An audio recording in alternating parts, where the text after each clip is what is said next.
So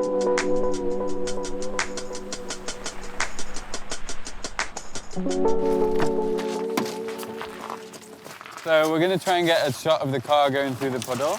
So we're going to walk around, we're going to shoot longer lens with this mountain in the background. There's some kind of moody layers going on here with this bit of rain that's rolled in. So we're going to go scope out from over there. Elliot's in the car and he's going to do some driving for us. I'm going to try and get a bit of a puddle shot, get a bit more movement and see how that goes. So in the last section we filmed motion with the car moving and the camera moving in relation to the car. In this section it's going to be more about motion in the elements. So you could do this with dust or a puddle or something that's moving other than the car. So the water's showing the action around the car. Dust works really nice, but unfortunately it's been raining so we can't get any dust today. But the water in the puddle should look quite nice.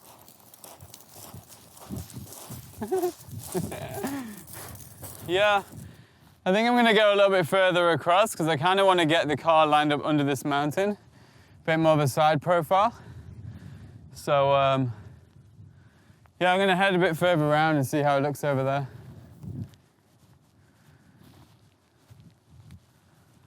Hey dude, could you move the car into the puddle? Because it's actually really hard to see where the puddle is from here because I'm kind of level with it. So then I can scope out the composition.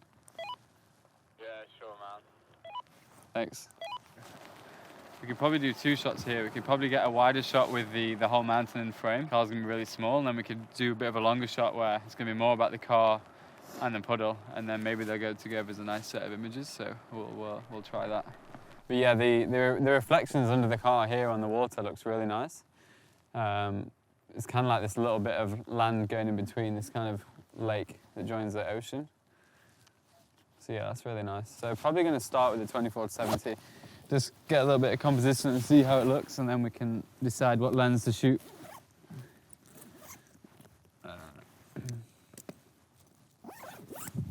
So yeah, we'll start with the 24-70, just because it's a nice starting place. We can play around with the zoom and figure out what focal length looks good. I don't know if I want to use a polarizer or not, so maybe I'll just have a look how it looks and then decide. The polarizer could help on the lake reflection. But I actually like the reflection of the car, and sometimes it can kind of cut that a little bit. So we're going to try the polarizer and see how much difference it's making right now. Yeah, the polarizer is not really making much difference. With the Defender's windows being really flat and they're not curved, the polarizer doesn't have the same effect it does on a lot more of the modern cars. And I think the keratin on the windscreen also makes a little bit of a difference. So for this particular car, the polarizer is not really helping much. So depending on the car you're shooting, I think a polarizer is one of the most important tools for shooting car photography.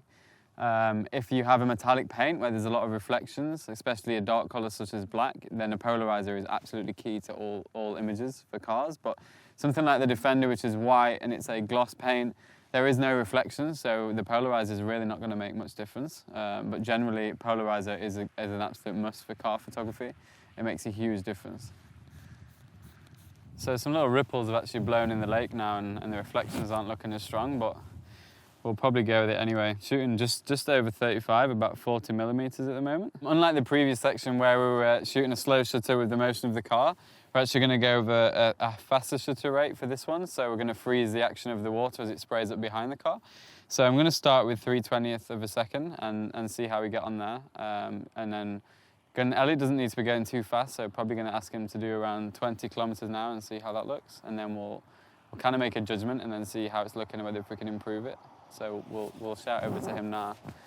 Hey, could you reverse back to, not the road, but just like, I don't know, like 20 meters back, and then we'll go for a run and see how it looks. I don't want a huge tidal wave, I just want like, maybe like a one high meter splash or something. Yeah, we can do a couple of rounds just to see what speed I need to go. Yeah, I'm shooting like 40 mil, so it's pretty wide, getting the whole mountain in shot, and then we'll take it from there and see how it looks. So because this puddle is kind of big, if we go crazy fast through this puddle, the tidal wave is going to be huge and we're not going to see the car.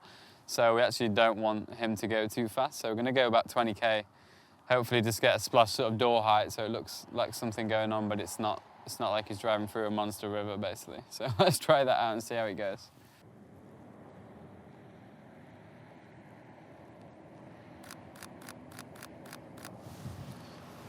That kind of speed was pretty good, actually. And we've got the whole mountain in frame too. I don't mind how that's looking. The weather's not really ideal, and I'm not a huge fan of the colours right now. We kind of planned to come here earlier and the weather's not really what we expected, but we're going to shoot it anyway and see how it goes. So I'm probably going to try and get a bit of a tighter shot, which is more about the car, which means we're going to lose the top of the mountain here, and it's just going to be the car and the puddle. So I'm probably going to try that on the 85mm, and we'll see how that looks as well. So because this lens is a little bit faster than the 24-70, I'm going to shoot at 1.4 just to add a little bit more depth. So I'm just going to bump up the shutter a little bit more just to get a nicer exposure. So we're probably going to go about 640. And then we'll give it another run from there. I'm also going to go really tight and shoot on the 100-400 and maybe get something around 150-200mm. That's just like the whole car in frame with just the puddle. Just because I'm not too keen on the light that's going on right now and the colours, so maybe that's just going to isolate the car and it might just work a little bit nicer. Okay, whenever you're ready.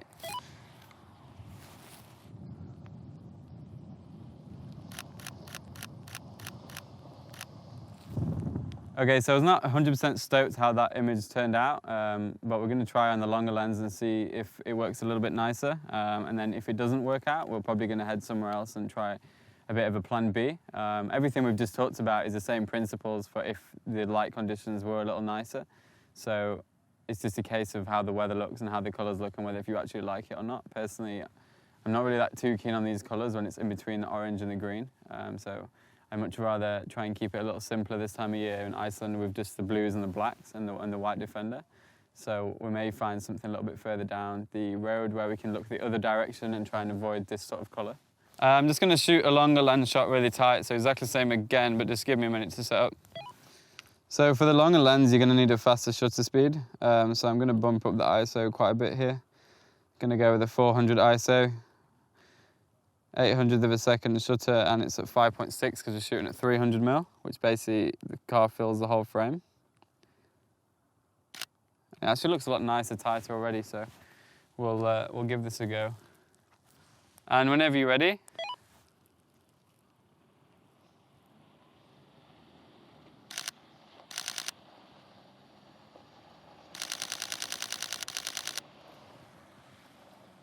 Okay, just hold at that side a minute. I'm going to have a little plan B. I think I'm going to move round to the other side of the lake and try and shoot the other direction so we don't have the mountain, we just have a cleaner background and see if it looks nicer because there's less browny yellow colour, which I'm not too keen on. I'm not sure if the other car may be in the way. I'll have a look in a minute. When I was just setting my focus then, it actually looks a lot nicer when it's further this direction. It's basically much more blue and I'm not really a fan of this colour. So we're going to maybe walk around the lake a little bit further, try and shoot a longer shot looking that direction of just the car and see if we prefer the colours and hopefully that works out a little bit better. So we're just going to have a little walk around and see how it looks from over there. We'll probably go this way.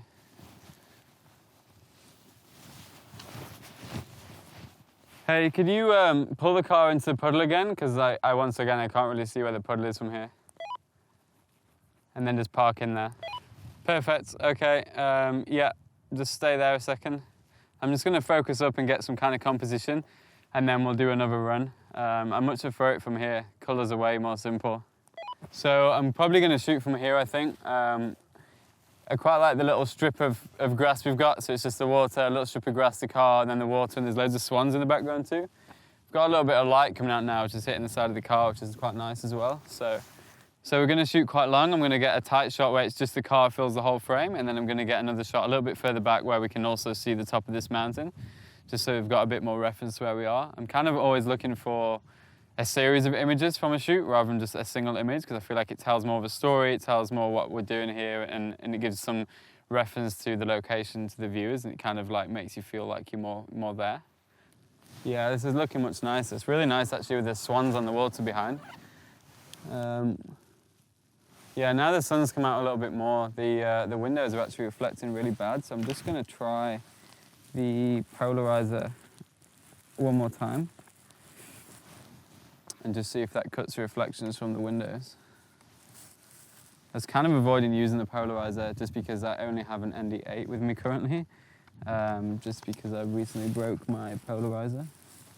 So as I've now added the polarizer, which is ND8, it's killing quite a bit more light, so we're gonna have to bump up the ISO quite a lot. So I'm probably gonna go with 1250 ISO,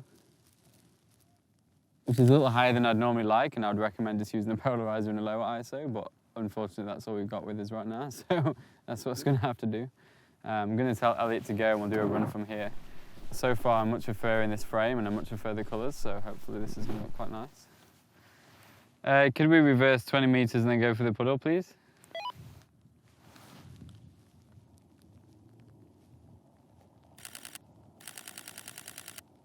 Yeah, I much prefer the image from here. I'm also just going to shoot him as he's turning around because it's looking really nice over there.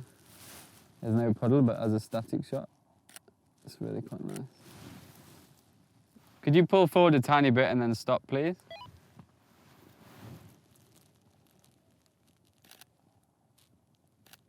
So we're going to do 2 more runs. I'm going to do another one facing this direction because I think it looks a little bit nicer getting the headlights on the car. We're going to shoot that tight again, and then we're going to pull back a little bit on the zoom, probably to about 200mm, and shoot a little bit of a wider shot of exactly the same thing. Whenever you're ready, let's go again.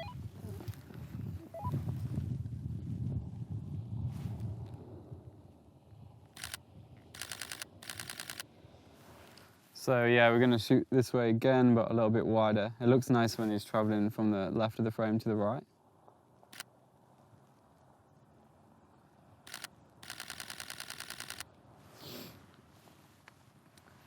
Perfect, and then turn around, go back again, and this time don't go all the way to the other car before you turn around, because when you turn around it actually looks really nice. So I'm going to get a frame of the car as you're turning it around when the headlights are facing more towards us. So whenever you're ready.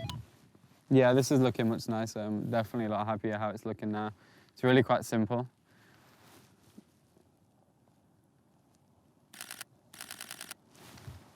Yeah, I'm really happy with that now. It's a really simple shot. The colour of the lake in front of us and the mountain behind is the same, so we just have a little strip of green and then just a little car. It kind of shows how small we are in the dramatic Icelandic landscape here. And the weather behind looks amazing with the rain on the mountain and a little bit of light over here. It really does change in like 5 minutes in Iceland. So it's quite hard to plan, but we can definitely make something work.